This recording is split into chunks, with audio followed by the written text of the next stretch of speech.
Le projet de charte des valeurs québécoises proposé par le gouvernement Marois a certainement fait beaucoup jaser ces dernières semaines, en particulier aussi à cette émission. On a entendu les deux côtés. Mais il y a des voix qu'on a peut-être moins entendues se prononcer dans ce débat, et ce sont celles des jeunes. Ce soir, j'en parle avec le député péquiste de Laval-des-Rapides, Léo Bureau-Blouin, qui est aussi adjoint parlementaire à la première ministre pour le volet jeunesse. Bonsoir, Léo Bureau-Blouin à Québec. Bonsoir. Alors, Erim Mohsen, qui est une jeune femme d'origine libanaise, ancienne militante péquiste, toujours souverainiste et co-porte-parole d'un rassemblement prévu dimanche à Montréal pour un Québec ouvert. Alors, Léo Bureau-Blouin, on voit par les sondages que les jeunes regardent peut-être les questions de charte et de laïcité d'un œil tout à fait différent. Êtes-vous surpris, puis êtes-vous vraiment à 100 derrière le projet de charte du gouvernement? Je pense qu'il explique la différence de perception qu'ont les jeunes à l'égard de la religion. C'est beaucoup un contexte historique. Ce que je veux dire par là, c'est que nos parents et nos grands-parents ont vécu une religion qui était très oppressante, qui leur disait quand avoir des enfants, comment penser, comment agir. Et nos parents ont donc rejeté en bloc les religions pour s'en affranchir dans tout ce qui a suivi avec la Révolution tranquille. Et moi, par exemple, j'ai fréquenté des commissions scolaires linguistiques. Jamais de religieux ne m'ont enseigné ou ne m'ont dispensé des soins de santé. Donc, j'ai une relation à l'égard de la religion qui est très différente que celle qu'avaient mes parents. Et je pense que ça explique un peu les différences générationnelles qui peuvent exister. Mais à mon avis, pourquoi est-ce que c'est un débat qui concerne les jeunes, qui devrait interpeller les jeunes?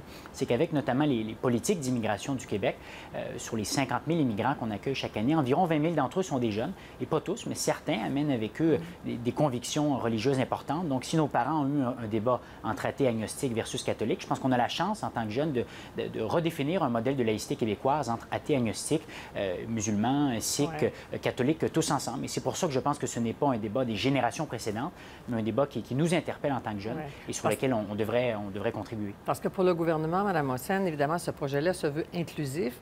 Or, fait partie des gens qui estiment, en tout cas, qu'il y a une certaine disposition, certaines propositions, en tout cas, qui divisent davantage et qui risquent d'exclure les femmes en particulier. En fait, le message qui est véhiculé par une charte comme ça est ce message qui est discriminatoire puis qui n'est pas en train de répondre à ce que le gouvernement veut proposer comme action.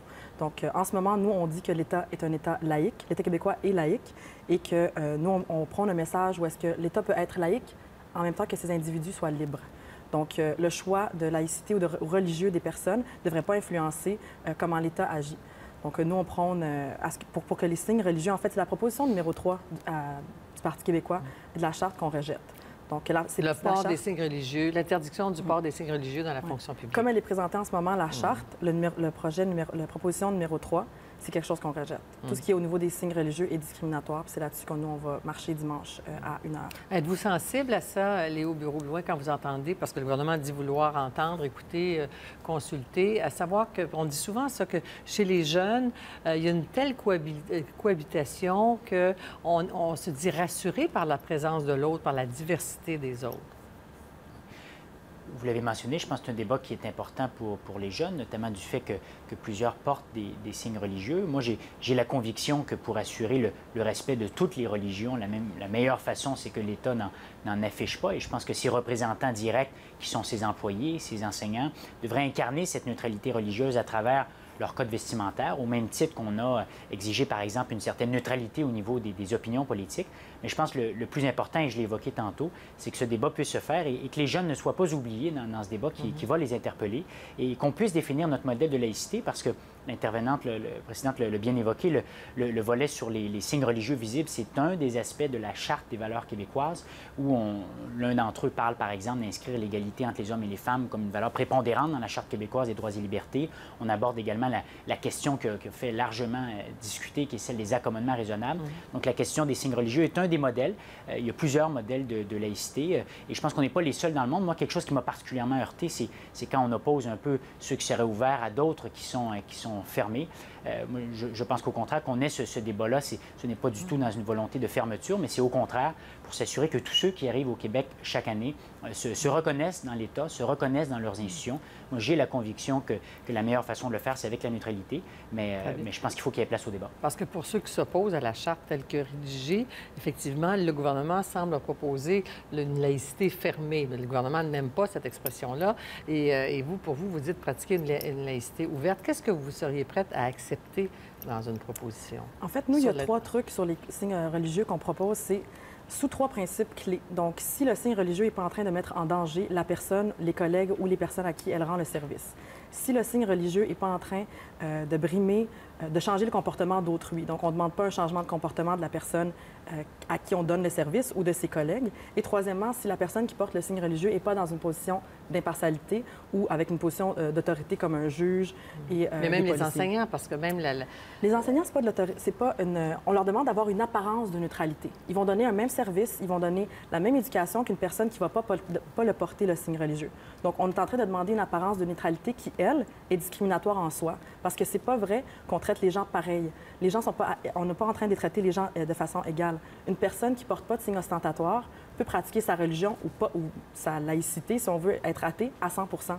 Une personne qui porte un signe religieux, qui fait sa pratique religieuse, on est en train de lui demander de pratiquer sa religion à 50 %. Ce n'est pas juste... Mais sauf de ne pas la pratiquer de 9 à 5, en fait. Mais ça, c'est un choix qu'on fait. On ne peut pas aller dire à quelqu'un, j'ai décidé que ta religion, tu la pratiquais de 9 à 5. Si elle n'entre pas en conflit avec les autres, pourquoi est-ce qu'on est en train de demander à ces gens-là de brimer leurs croyances et leur identité? Et Léo Bureau-Blouin, pourquoi pour vous, ce n'est pas une atteinte à la liberté de religion que les exigences formulées dans la formule actuelle de la Charte? Bien, d'abord, l'opinion qui vient d'être évoquée est intéressante. On parle de limiter aux positions d'autorité, aux gens qui auraient un pouvoir coercitif sur les gens. Sauf que trancher cette ligne, c'est difficile. Qu'est-ce qu'un pouvoir coercitif? Qu'est-ce qu'une position d'autorité?